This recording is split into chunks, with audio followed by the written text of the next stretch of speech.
Hello everyone, I am Mohammad Sharif and I welcome you all to your online English language class. आज के episode में हम standard 11 English medium की Hornbill book के chapter number 2 we are not afraid to die के explanation को continue करेंगे।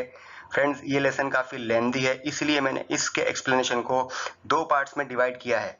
And if you have not seen the first part, please visit that video first, और उसका जो लिंक है वो डिस्क्रिप्शन बॉक्स में यहाँ पे मैंने आपके लिए अवेलेबल कर दिया है। So let's move on to the second part of this video.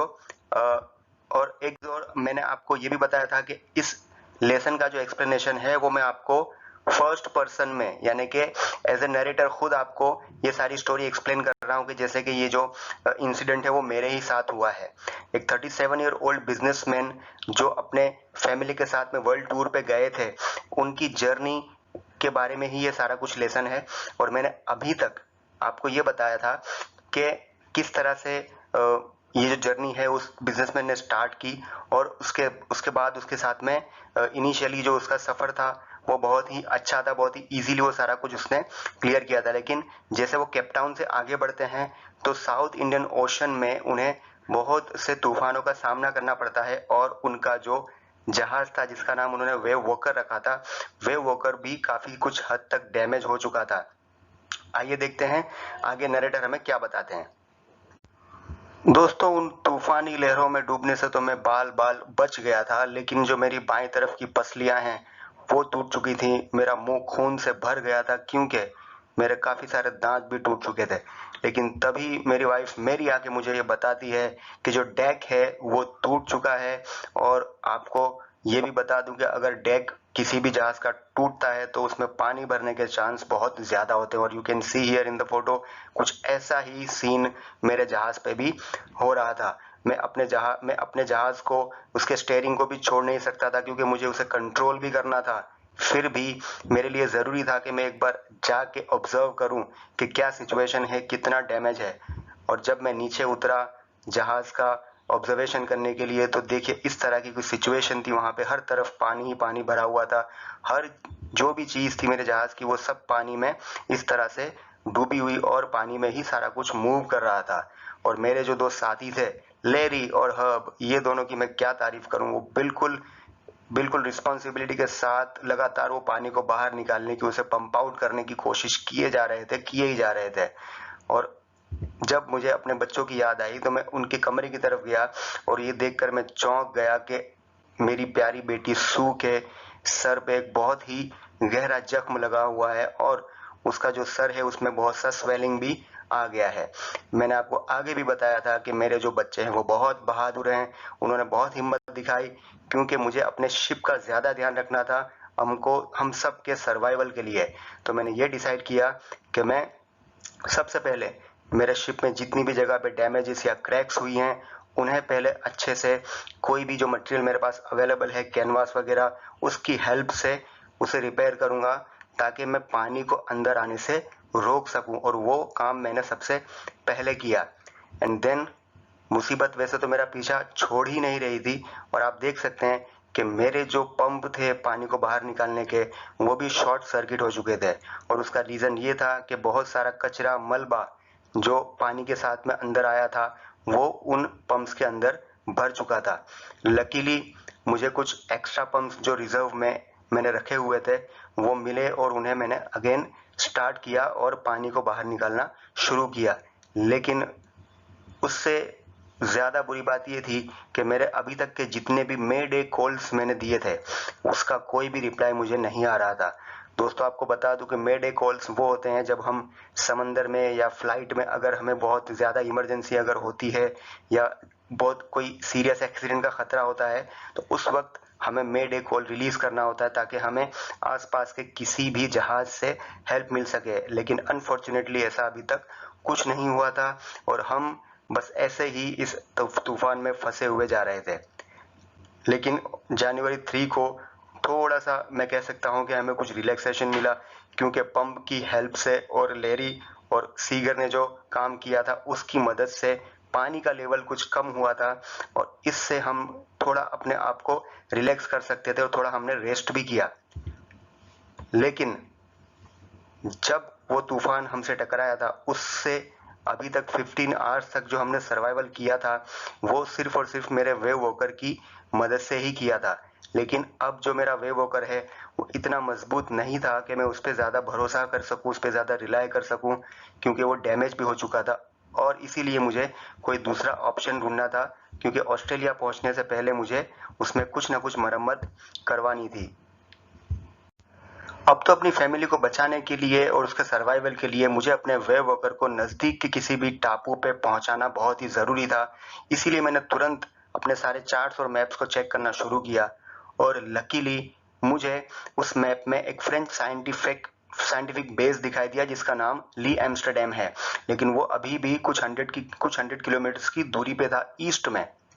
और अगले दिन जनवरी 4 को हमें थोड़ी सी राहत मिली और वो ये थी कि पिछले कुछ 2 दिनों से जो हमने बिल्कुल भी खाना नहीं खाया था वो हमें पहली बार कुछ खाना भी नसीब हुआ, क्योंकि हमारे शिप में जो पानी था वो थोड़ा कम हो चुका था। लेकिन ये जो राहत है वो थोड़ी ही देर की थी, क्योंकि शाम को 4 बजे फिर से जो मौसम है वो बिगड़ना शुरू हो चुका था। काले घने बादल दोबारा से हमारी तरफ बढ़ते आ रहे थे और जो हवाएं थी वो भी पहले से ज़्यादा तेज़ हो चुकी थी और उनकी जो स्पीड थी वो ऑलमोस्ट 40 नॉट्स तक थी। और समंदर की जो लहरें हैं वो फिर से बहुत ही ज़्यादा उफान मारने लगी थी, बहुत ही ज़्यादा आगे बढ़ने लगी थी। और जनवरी 5 के दिन जो सिचुएशन थी वो तो और भी बदतर थी, जिसे मैं कह सकता हूँ कि डेस्परेट सिचुएशन थी। और ऐसी बुरी हालत में मेरा 6 साल का बेटा जॉन मेरे पास आता है और मुझसे कुछ बातें करता है। मैं उसे हिम्मत दिलाने के लिए ये कहता हूँ कि बेटा डोंट वरी, हम इस सिचुएशन में से भी बाहर आ जाएंगे। लेकिन मैंने आपको बताया था कि मेरा बेटा बहुत ही बहादुर है। उसने मुझसे ये कहा कि we are not afraid to die if we can all be together. हम मरने से नहीं डरते अगर हम सब एक साथ हैं। उसकी इन जोशीली और हिम्मत भरी बातों से मुझे बहुत हौसला मिला और मैंने फाइनली ये डिसाइड कर लिया कि अब मैं बिल्कुल भी हिम्मत नहीं हारूंगा। I will fight and put all efforts to survive. मेरा जितना भी एक्सपीरियंस था या मुझे जो भी मतलब मालूमात थी सारी कुछ मैंने अपने शिप को बचाने के लिए लगा दी। हर चीज़ हर काम जो मैं कर सकता था वो मैंने किया और अपने शिप को अपनी फैमिली को बचाने की हर कोशिश की। और उसी शाम मेरी वाइफ मेरे पास आई और हम कुछ वक्त एक साथ बैठे। लेकिन हम दोनों के मन में एक ही बात चल रही थी कि शायद हमारा जो एंड है अब वो नज़दीक है। लेकिन सरप्राइजिंगली अगली जो सुबह थी वो हमारे लिए कुछ बेहतर थी, क्योंकि जो मौसम था और जो हवाएं थी वो थोड़ी बहुत अब ठीक हो रही थी। जैसा कि मैंने बताया कि मौसम जो है अब वो सुधरने लगा था, तो तुरंत मैंने मैप और चार्ट के अंदर अपनी पोजीशन को कैलकुलेट करना शुरू कर दिया, ताकि मैं पता कर सकूं कि अब वो जो साइंटिफिक बेस है वो कितनी दूरी पर है। तभी मेरी बेटी सुजैन मेरे पास आती है और एक कार्ड मुझे देती है। उस कार्ड को जब मैं खोलता हूँ तो क्या देखता हूँ कि उसमें उसने कुछ ऐसी बातें लिखी हैं जिससे ये पता चल रहा था कि हम आपस में एक दूसरे से कितना प्यार करते हैं और एक दूसरे के कितने एहसानमंद हैं एज ए फैमिली। ये मेरे लिए बहुत ही एक मोरल बूस्टिंग जेस्चर था और बहुत ही हिम्मत बढ़ाने वाली बात थी। और करीब 2 बजे मैंने अगेन अपने कैलकुलेशंस को फिर से चेक किया और लेरी को ये इंस्ट्रक्शन दी कि अब तुम इस जहाज को 185 डिग्रीज पे आगे की तरफ बढ़ाओ, क्योंकि मुझे ये उम्मीद थी कि 5 बजे तक शायद हम उस टापू पे पहुंच जाएंगे। और इसी उम्मीद में मैं कुछ देर आराम के लिए चला गया और सो गया। लेकिन जब मैं 6 बजे उठा तो मुझे ऐसा लगा कि शायद मैंने उस टापू को खो दिया है और हम उस टापू को नहीं ढूंढ पाए और मैं बहुत ही नाउम्मीद हो गया था। लेकिन टू माय सरप्राइज मेरा बेटा मेरे पास आया और उसने मुझसे इजाज़त मांगी गले मिलने की। मुझे बहुत ताज्जुब हुआ वो ऐसा क्यों कह रहा है, लेकिन उसने मुझे ये बताया कि हम उस टापू के बिल्कुल नज़दीक पहुंच गए हैं और वो बार बार एक ही बात कह रहा था कि you are a best daddy, you are a best captain, you are best daddy, you are best captain.